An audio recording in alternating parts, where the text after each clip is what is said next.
Hi guys, welcome to my YouTube channel. I don't want to say it's been a while, but it's been a while. And without too much talk, I just want to go into today's video very quickly. So on my last video, you could tell that I've moved to the UK for my master's degree.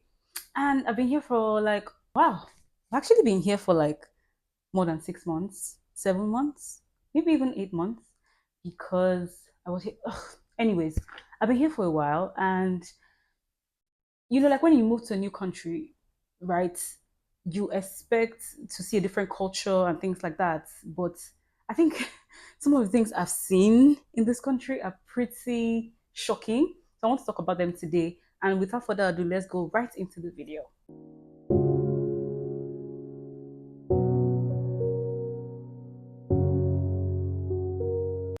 So the first thing on my list is that when I go into this country, I realized that cars don't honk their horns. Like cars don't honk their horns. Like it's not that they don't honk at all, but they don't honk. They hardly even do. Like where I used to live before I moved to this new apartment, I was living like my window was like just directly overseeing the road where cars pass. Like I hardly ever heard any car like pop pop. You never hear that. Like you never hear cars honk, and it was so surprising to me. And over time, I realized that it's because people's head are really correct in this country. People's heads are actually correct. Like everybody is just always doing the right thing, driving on the right lane, not intercepting anybody and things like that. So you don't need to honk for anybody. You don't need to. People cross when they're supposed to. People do what they're supposed to do. So like cars don't honk. Like you won't hear honking. It was even later on that I heard a car honk for the first time. I was like, so when are they honk? So and that was even the day I was in the bus, and I think one car was trying to overtake the bus or something. I can't remember, but I was really surprised when I heard the bus honk, and I was like, hey, so people not the honk. People have horn in your cars. Seriously, like it's so quiet. It's quiet. It's quiet most of the time. Like especially on the road, people don't. You don't. There's not so much noise, but people. I mean, in the house where I live now, it's still overseeing the road. My window still oversees the road, so cars pass a lot, and this time it's pretty busier here than where I used to live. And cars still honk, but not as much as Nigeria, where there's a lot of madness, right?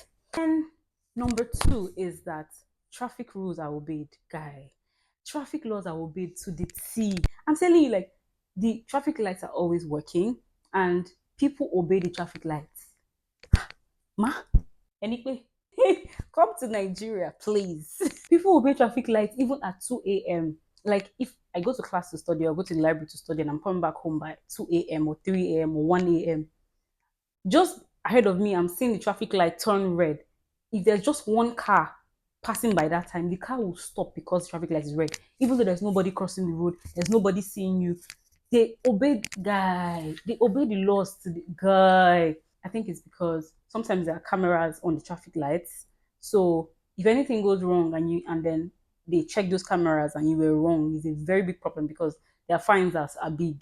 Like they fine you, and of course you can expect that these laws are enforced, right? So people they hear word for this place. Number three that really shocked me is that UK, there are flies in UK. Eh? There are flies in the UK, like flies. And the flies are big. It's not even like house flies that we have in Nigeria, like small flies, big flies, especially because it's the summer. And it's just in the summer that it started because summer started like a month ago or thereabout. So while it was the winter, spring, autumn, I never saw any insects. Maybe I saw crawling insects, but I didn't see any flies or there are no mosquitoes anyway. But as soon as the summer started, one day I just saw one big fly enter from the window, and the windows don't even have nets because they don't have any need for that. I just saw one big fly. I was like, Jesus. My husband was like, there are flies, oh, big one, and they are big. Like, those toilet flies in Nigeria that usually hover around public toilets. Those ones, the flies are big and they are slow. The crazy thing is they are big and they are slow. They're like, you can just kill it like this and that's it. You can just, and that's it. Now they chop. In Nigeria, you go chase fly. You will not see. You can't kill that fly. You use broom. you will never capture that fly. But this was just like this, and you just kill the fly. I was like, flies they UK. My husband was like, why fly no go there UK? Now heaven. So yeah, I was really shocked when I found out that there are flies, big, gigantic flies. And my husband even said, this is just the beginning. Like when we get into actual summer, you see much more. Hey! Number four is that people take their dogs for a walk as a normal day routine. Hey, like people take their dogs for a walk like it's a part of a very necessary part of their routine. I mean, from American film or Igbo film that we used to watch, we know that they like dogs a lot, so they have dogs as pets and things like that. But they take them for a walk every day. I don't even know if it's part of their law or it's a requirement or I really have no idea. But people take dogs for a walk every day and serious matter. Like I not get work. Number five, I mean number six, that shocked me, really shocked me in this country is that you don't say sorry to people when something happens to them if you're not the cause of the thing. So someone trips and then almost falls down or even falls down, or someone coughs or someone sneezes. I mean, when people sneeze, you say bless you, but when someone coughs or something happens to someone, you don't say sorry. Because if you say sorry, this is one I even bust my brain. Because if you say sorry, they will assume you're the cause, right?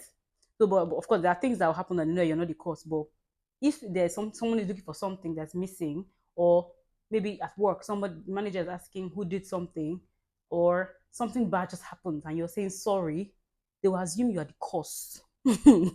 Like I'm so used to saying sorry that I find it so difficult to adjust to this particular thing because at work, if someone like coughs or hit their head or something, I just want to say sorry. They just look at you like it's not your fault. Sorry, oh. Sorry again. But the point is you don't say sorry. And I try to observe them and say, okay, so what do you say to someone now? I coughed or I hit my I hit my foot against something. What do you say to me? They just be like, oh, are you alright? Like I hit my foot, you're asking me if I'm alright. I'm not alright, madam. But they just ask you, oh, are you alright? That's supposed to sympathize with me. But that's the point. They don't say sorry. The only time you say sorry to someone is when you are the cause or you're at fault. So if you're at work, something goes missing, or your manager is complaining of somebody who didn't do something properly, and now because of that, they have to now do it. Never tell your manager sorry. Never say, oh, sorry about that. Oh, I'm so sorry about that. They'll be like, you're the one that didn't do it, or you're the cause, or something like that. So that one shocked me. Yeah. Another one that really busts my head is that someone invites you out, but you pay for your own food and drink. I laugh in Nigeria.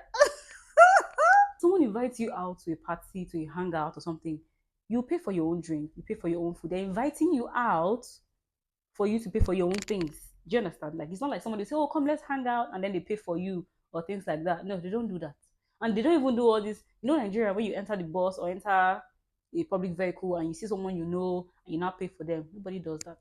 Yeah, they don't do that. That's if you do that for someone, that's a very big deal. Do you understand? If you even offer to do it for someone and be like, "Oh, let me pay for your bus or something," they'll be like surprised, and it'll be like a very huge favor if they even accept, like maybe someone you know or something like that.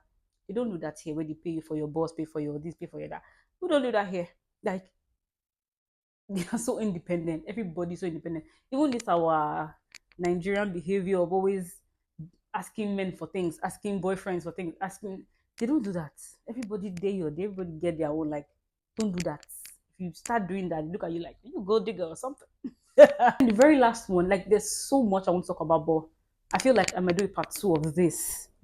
But the very last one I want to talk about is bosses are called by their names. Like you don't call your boss sir, madam, ma, ma'am, or things like that. You call them by their names. Guy. I know that in Nigeria though, because where I used to work in Nigeria, we started adopting that kind of culture a little bit where you don't do sama, you do Mr. This, Mr. That, Miss this, Miss That, Doctor this, and stuff like that. You don't like say massa, all these kind of things. But here is even more extreme. Like you don't call anybody ma'am, sir, this or that. Even in emails, you call them by their names, like your boss of you, the boss of your boss of your boss. You call them by their names. One day, I was working, right? So that like there's a hierarchy of managers. You have a line manager, your manager has a manager, that one has another manager, and then you have the top most of them all, And so like when you start a job newly, you don't know all of those people in those hierarchies until after a while. So I don't know them, right? I just hear their names sometimes. I can't even remember all their names anyway. One day I was working, and then someone walks um into the office and then says, "Oh, how's it going?" And I'm like, "Oh, it's going good." I just respond. So I even thought the person was. I thought the person was a staff. To be honest, I thought they were a staff that I don't know. And then they were like, "What's your name again?" And I was like, "Courage." And she was like, "Oh, I think I know you." I was like, "How do you know me?" I was like, "How do you know me?" And she was like, "My name is this." And I was like, okay. I did not recognize that name. And she was like, I am so so and so's boss. That is, I know that's so so and so. I know that so so and so is the boss of my boss. So now saying you are the boss of my boss of my boss. Ah, the Nigerian in me. The Nigerian in me was like, ma. As in, for like 2 3 seconds, I was completely lost. I didn't even know what to do. Oh God. She was like, no, it's okay, that's fine. Then we started chatting and things, but I was uneasy throughout this conversation because I didn't expect to be talking to you, madam. Like, I don't know you. I've never met you before. Meeting you the first time and then all begin to jump into conversations about work and how I'm finding work was, threw me off a little bit, but I tried to, keep my stance. But yeah, man. I mean, it's pretty interesting out here. It's a rat race. I can't lie because this country is not like Nigeria where if you don't work you'll be fine sometimes. You have to be on your toes at all times. If you don't work for like one day or 1 week, you know go see food job for this country. You go starve. so so I hope like you found that interesting. There's a lot more that I found really shocking, but I feel like if I talk about all of them in one video will be too long. But for now, it's goodbye. I'll probably see you in part 2. Ciao.